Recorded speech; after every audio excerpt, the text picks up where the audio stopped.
Assalamualaikum warahmatullahi wabarakatuh. Saya akan membacakan makalah saya yang berjudul Software System untuk memenuhi tugas mata kuliah komputer. Dosen pengampu Jumadi SAP MT yang disusun oleh Rafi Hamdi, nama absen 39 NPM 2022079941 3D non reguler, Sekolah Tinggi Ilmu Administrasi Amuntai, Program Studi Administrasi Publik tahun 2021. Kata pengantar, Alhamdulillah, puji syukur kehadirat Allah Subhanahu wa Ta'ala yang telah memberikan rahmat dan hidayahnya sehingga saya dapat menyelesaikan tugas makalah yang berjudul Software System ini tepat pada waktunya.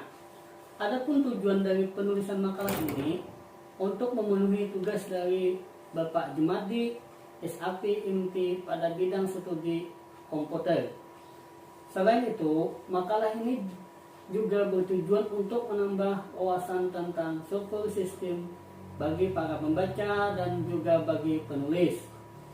Penulis mengucapkan terima kasih kepada Bapak Jumadi SAP MT selaku dosen pembimbing pada bidang studi komputer yang telah memberikan tugas ini sehingga dapat menambah pengetahuan dan wawasan sesuai dengan bidang studi yang kami pelajari.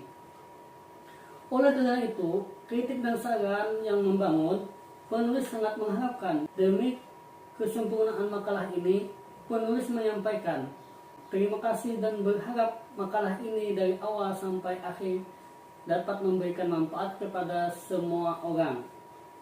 Di dalam daftar isi terdapat bab 1 pendahuluan yang berisi A. Latar belakang, B. Rumusan masalah, C. Tujuan penulisan, D. Manfaat penulisan. Selanjutnya, bab 2 tentang pembahasan.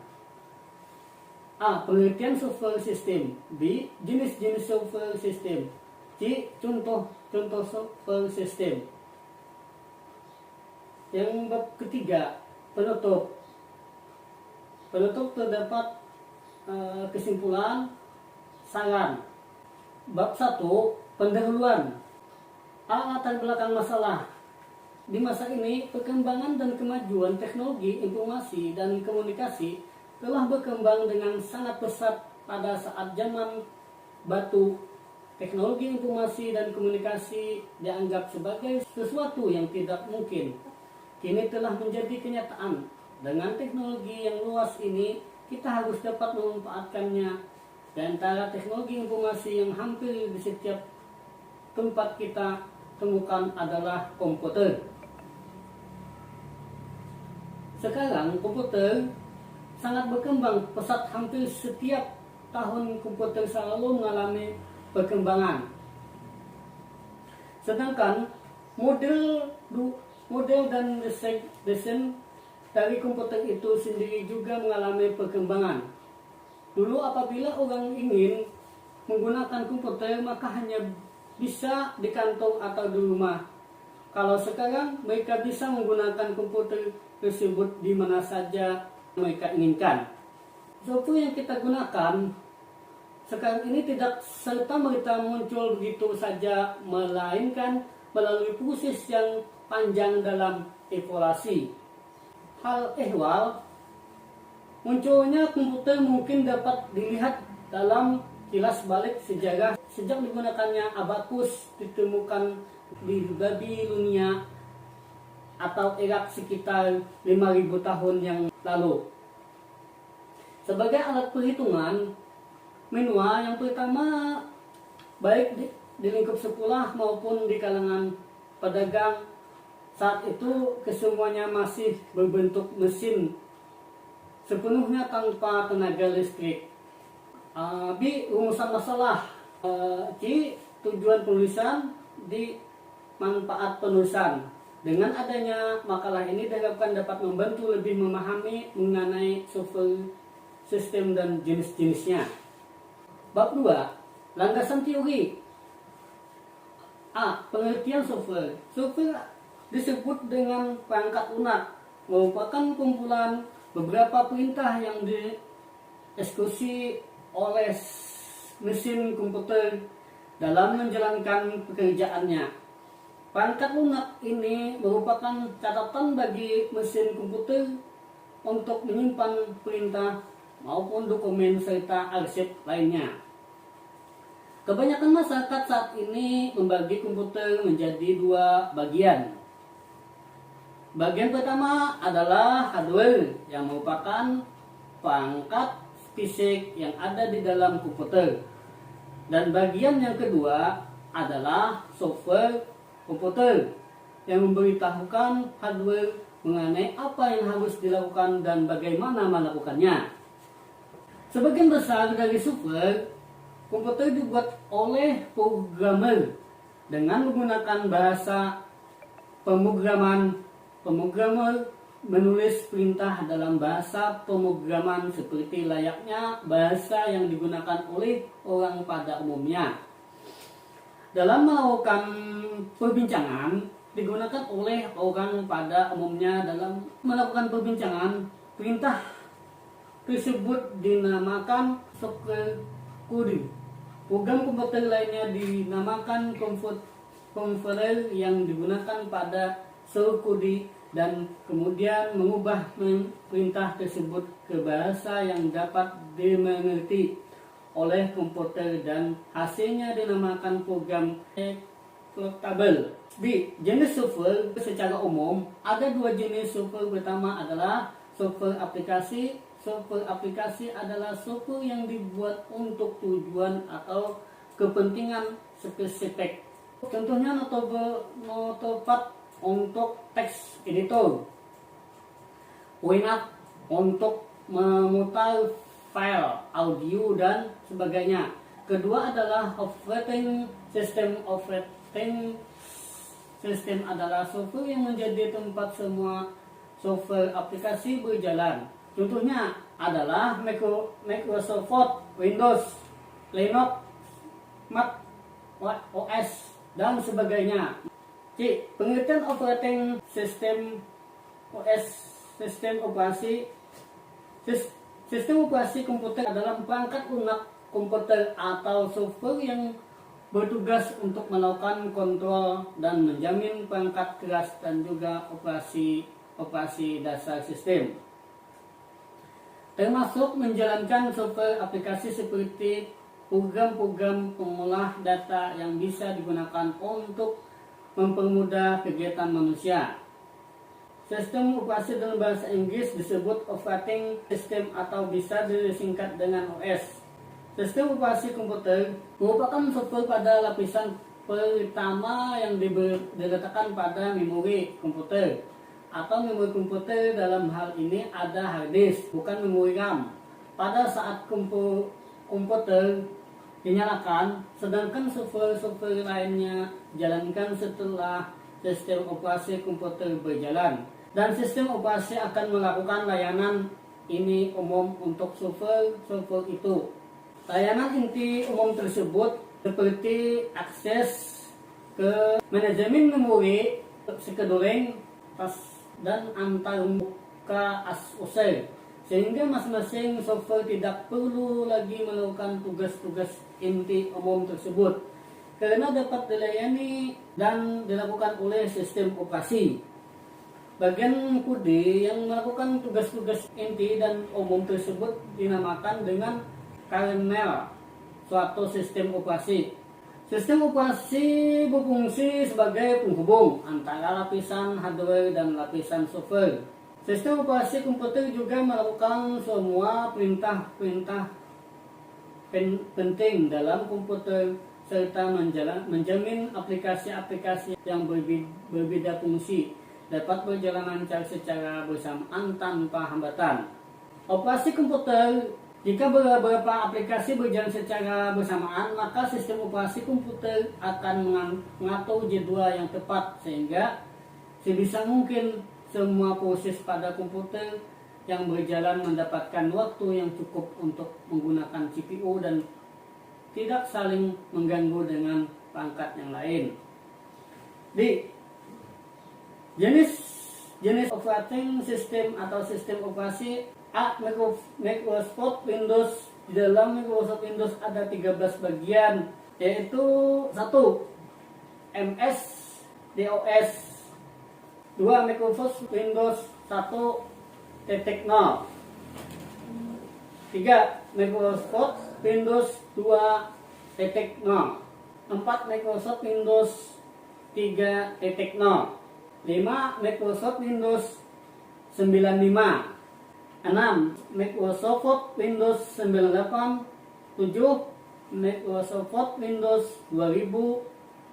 8. Microsoft Windows Millennium. 9. Microsoft Windows XP. 10. Microsoft Windows Vista. 11. Microsoft Windows 7. 12. Microsoft Windows 8. 13. Microsoft Windows 10. Windows 10 adalah versi terbaru dari semua software Windows dengan segala kecanggihannya, membuat satu dari sekian software operating system ini banyak dikantongi oleh masyarakat. Sampel menarik dan canggih dirilis pada 29 Juli 2015.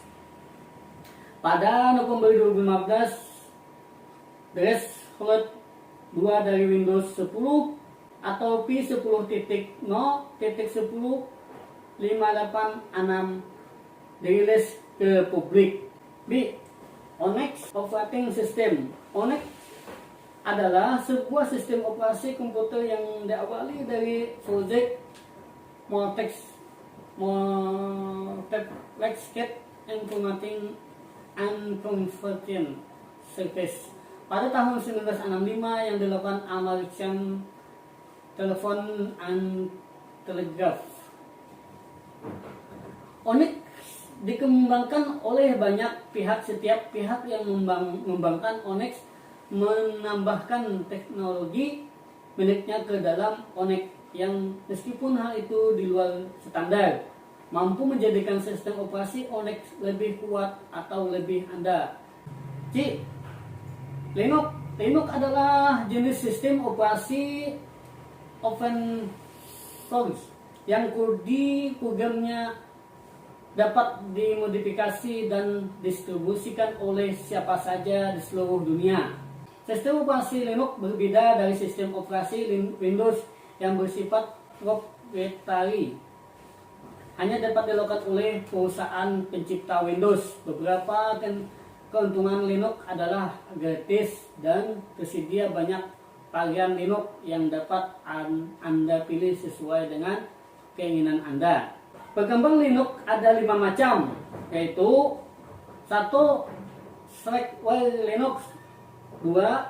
Red Hat Linux. 3. Mandriva Linux. 4. Debian Linux. 5. Ubuntu Linux. Ubuntu merupakan salah satu distribusi Linux yang berbasiskan Debian dan didistribusikan sebagai perangkat Linux bebas. D. Macintosh atau Mac OS. Mac OS adalah sistem operasi yang dibuat oleh Apple. Sistem operasi ini sudah terpasang pada semua komputer Macintosh atau disebut Mac baru. Berdasarkan Style Counter Global, status pasar pengguna sistem operasi Mac OS kurang dari 10% dari pengguna global sistem operasi. Statistik ini jauh lebih rendah dari presentasi pengguna sistem operasi Windows, lebih dari 80%. Salah satu penyebabnya adalah bahwa harga komputer Apple cenderung lebih mahal. Namun banyak orang lebih menyukai tampilan sistem operasi Mac OS X daripada Windows. Bab ketiga, penutup. A. Kesimpulan. Perkembangan software dari masa ke masa selalu mengalami peningkatan. Pada awalnya software bukanlah alat yang diciptakan untuk berbagai kegunaan seperti yang kita amati pada zaman sekarang. Sering dengan perkembangannya zaman, software ini terus berevolusi menjadi mesin serbaguna khususnya pada bidang industri dan penelitian. Oleh karena itu, kata dasar software berasal dari kata software yang berarti menghitung. Dengan kata lain, komputer berarti alat penghitung. Komputer pertama kali ditemukan oleh Charles Babbage. Kecerdasan logika matematikanya yang sangat spesial membuatnya mampu menciptakan sebuah mesin yang dia sebut dengan nama analytical alchemy pada tahun 1882. Sebuah mesin yang berfungsi sebagai alat penghitungan umum di antara teknologi informasi yang hampir di setiap tempat kita temukan. Software selalu mengalami perkembangan. Orang bisa menggunakan komputer di mana saja, di rumah, di kafe, di sekolah, dan di tempat lainnya. Sedangkan model dan desain dari software ini sendiri juga mengalami perkembangan. B. Saran untuk kemajuan teknologi komputer, maka diharapkan agar perkembangan komputer ke depan mampu mengubah pola pikir dan menjadikan masyarakat Indonesia menjadi manusia yang kreatif dan inovatif. Diharapkan dengan adanya teknologi komputer dan softwarenya dapat dimanfaatkan sesuai dengan kegunaan sebenarnya, yang mampu mempercerdas bangsa, bukannya untuk menghancurkan moral-moral bangsa. Kemajuan komputer software di masa mendatang diharapkan dapat membantu semua jenis pekerjaan manusia sehingga mereka mampu menyelesaikan pekerjaan mereka dengan cepat, karena di masa depan teknologi akan semakin canggih dan semua pekerjaan dikerjakan dengan sistem komputerisasi. Kiranya ini saja makalah yang saya bacakan. Mudahan para pendengar di YouTube saya bisa mengambil intisarinya dan bisa dijadikan pedoman atau bermanfaat bagi penulis. Wassalamualaikum warahmatullahi wabarakatuh.